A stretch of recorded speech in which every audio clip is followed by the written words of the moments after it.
Hello everyone, आज हम आपको लार्ज कैप कैटेगरी के दो बहुत ही अच्छे फंड्स का कंपैरिजन देंगे जो है Canara Robeco blue chip equity fund direct growth plan versus Kotak blue chip direct growth plan. दोनों ही 4 और 5 स्टार रेटिंग्स के फंड हैं। सो अगर आप अपने लिए कोई लार्ज कैप कैटेगरी में फंड देख रहे हैं तो यह कंपैरिजन आपको काफी हेल्प कर सकता है। इस वीडियो में हम आपको दोनों ही फंड्स का डिटेल कंपैरिजन देंगे, प्लस वीडियो के लास्ट में हम आपको ये भी बताएंगे कि हमारा फेवरेट फंड कौन सा है। लार्ज कैप कैटेगरी इंडिया की टॉप 100 कंपनीज में पैसा इन्वेस्ट करती है और यह कैटेगरी काफी स्टेबल होती है कंपैरेटिवली मिड कैप और स्मॉल कैप के। अगर आपका रिस्क एपेटाइट कम है और आप बहुत ज्यादा लॉन्ग टाइम तक वेट नहीं कर सकते तो आपको लार्ज कैप फंड में ही इन्वेस्ट करना चाहिए। मैं अजीत सरावत अपने इस चैनल पे आपका वेलकम करता हूँ। हम इस चैनल पे रेगुलर इंश्योरेंस और इन्वेस्टमेंट के रिगार्डिंग इन्फॉर्मेशन शेयर करते हैं।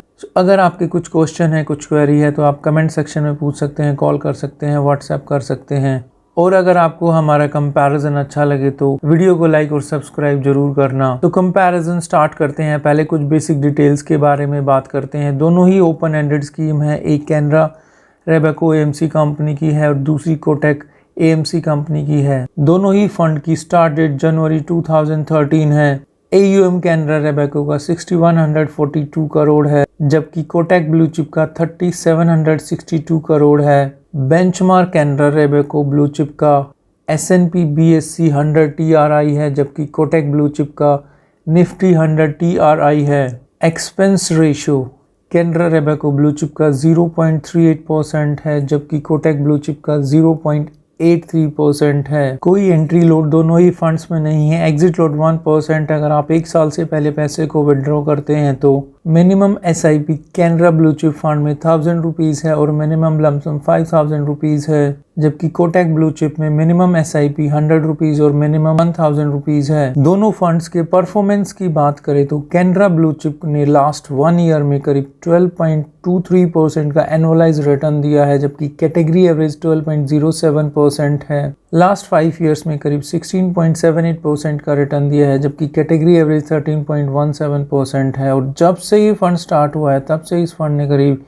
15% का एनुअलाइज रिटर्न दिया है जबकि कैटेगरी एवरेज 14.30% है। अगर आपने आज से 1 साल पहले इस फंड में 10,000 rupees as a lump sum invest किए होते तो आज उसकी वैल्यू 11,230 रुपीज होती। 5 ईयर्स पहले इन्वेस्ट किए होते तो आज उसकी वैल्यू 21,731 रुपीज होती। और जब से ये फंड स्टार्ट हुआ है तब से अगर आपने इसमें 10,000 rupees as a lump sum invest किए होते तो उसकी वैल्यू 36,176 रुपीज होती। कोटक ब्लू चिप के फंड परफॉर्मेंस की बात करें तो लास्ट 1 ईयर में करीब 12% का एनुअलाइज रिटर्न जबकि कैटेगरी एवरेज 12.07% है। लास्ट 5 ईयर्स में करीब 14.14% का रिटर्न जबकि कैटेगरी एवरेज 13.17% है। और जब से फंड स्टार्ट हुआ है तब से इस फंड ने करीब 14.59% का रिटर्न दिया है जबकि कैटेगरी एवरेज 14.30% है। अगर आपने इस फंड में आज से 1 साल पहले 10,000 रुपीज इन्वेस्ट किए होते तो आज उसकी वैल्यू 11,206 रुपीज होती। 5 ईयर्स पहले इन्वेस्ट किए होते तो आज उसकी वैल्यू 19,380 रुपीज होती। और जब से ये फंड स्टार्ट हुआ है तब से इस फंड में अगर आपने 10,000 रुपीज इन्वेस्ट किए होते तो आज उसकी वैल्यू 34,997 रुपीज होती। सो आप देख सकते हैं कि कैनरा रोबेको ने अपने रिटर्न्स में कोटक ब्लू चिप को इजिली बीट किया है। कैनरा रोबेको ब्लू चिप के पोर्टफोलियो की बात करें तो इक्विटी होल्डिंग करीब 96.18% है जबकि अदर्स में 3.82% है। इस फंड में लार्ज कैप में इन्वेस्टमेंट 76.47% है, मिड कैप में 7.82% है। ये एक लार्ज कैप फंड है, so major investment large cap fund में ही की गई है जबकि स्मॉल कैप में इस फंड में कोई इन्वेस्टमेंट नहीं है।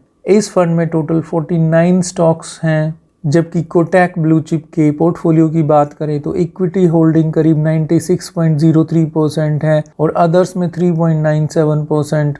लार्ज कैप में इन्वेस्टमेंट करीब 69.87% की है, मिड कैप में 9.49% की और स्मॉल कैप में 4.71% की इन्वेस्टमेंट है। सो आप देख सकते हैं कि कोटक ब्लू चिप ने मिड कैप और स्मॉल कैप में ज्यादा एक्सपोजर लिया हुआ है जिससे रिटर्न काफी बूस्टअप होता है, बट स्टिल उसके बाद भी Kotak blue chip Canara Robeco के रिटर्न्स को बीट नहीं कर पाया।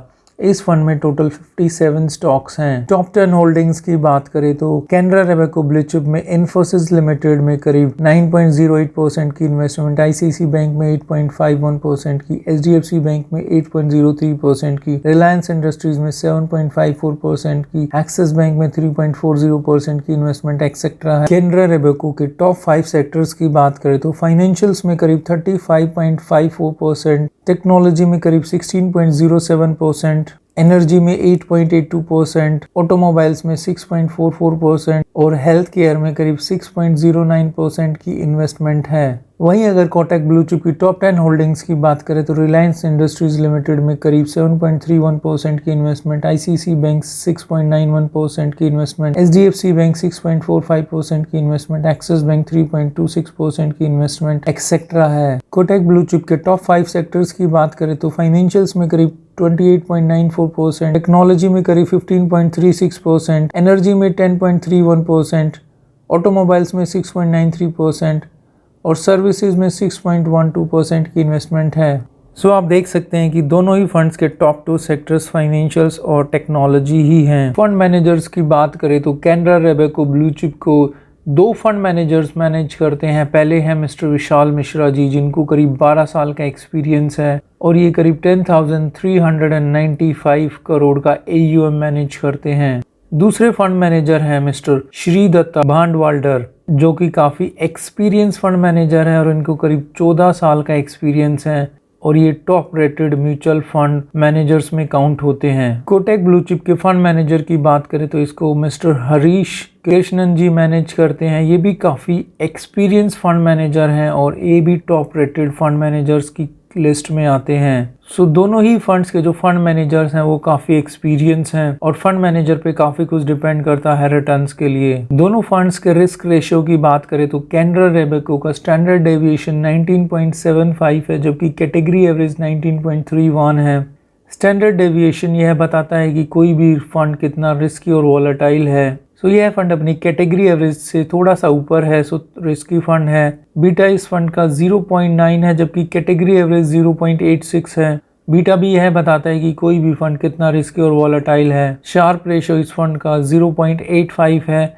शार्प रेशो यह बताता है कि कोई भी फंड रिस्क को एडजस्ट करके कितने अच्छे रिटर्न्स दे सकता है और जबकि कैटेगरी एवरेज 0.61 है तो इस फंड का शार्प रेशो काफ़ी अच्छा है। अल्फ़ा इस फंड का 4.56 है। अल्फ़ा यह बताता है कि कोई भी फंड अपने इंडेक्स से ज़्यादा कितना रिटर्न देता है रिस्क को एडजस्ट करके, और इस फंड का अल्फ़ा काफ़ी अच्छा है।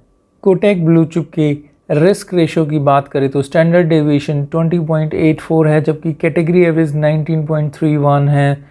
सो काफ़ी हाई वोलेटाइल फंड है। बीटा इस फंड का 0.93 है, जबकि कैटेगरी एवरेज 0.86 है। शार्प रेशो इस फंड का 0.72 है और अल्फा इस फंड का 1.11 है। रेटिंग्स की बात करें तो दोनों ही फंड्स को अलग अलग रेटिंग कंपनी से अलग अलग रेटिंग्स मिली हुई है, जो कि 4 और 5 स्टार्स की रेटिंग है। क्रिसिल्स रैंकिंग की बात करें, जो कि एक बहुत ही famous mutual fund ranking provide करने वाली कंपनी है, इस कंपनी ने दोनों ही फंड को 4 स्टार की रैंकिंग दी हुई है। जैसे कि हमने बिगनिंग में बताया था कि हम लास्ट में हम आपको बताएंगे कि हमारा फेवरेट फंड कौन सा है। सो बहुत सारे parameters like risk ratio, expense ratio, returns के हिसाब हमारा favourite fund Canara Robeco blue chip equity fund direct growth plan है। बट ये हमारी अपनी ओपिनियन है। आप अपनी इन्वेस्टमेंट अपनी स्टडी करके खुद कीजिए, हमारी कोई रिकमेंडेशन नहीं है। लाइक कीजिए अगर आपको ये कंपैरिजन अच्छा लगा हो तो। ऐसी यूजफुल इन्फॉर्मेशन हम लोग लाते रहते हैं, सो प्लीज़ हमारे चैनल को लाइक कीजिए, सब्सक्राइब कीजिए। Thank you for watching.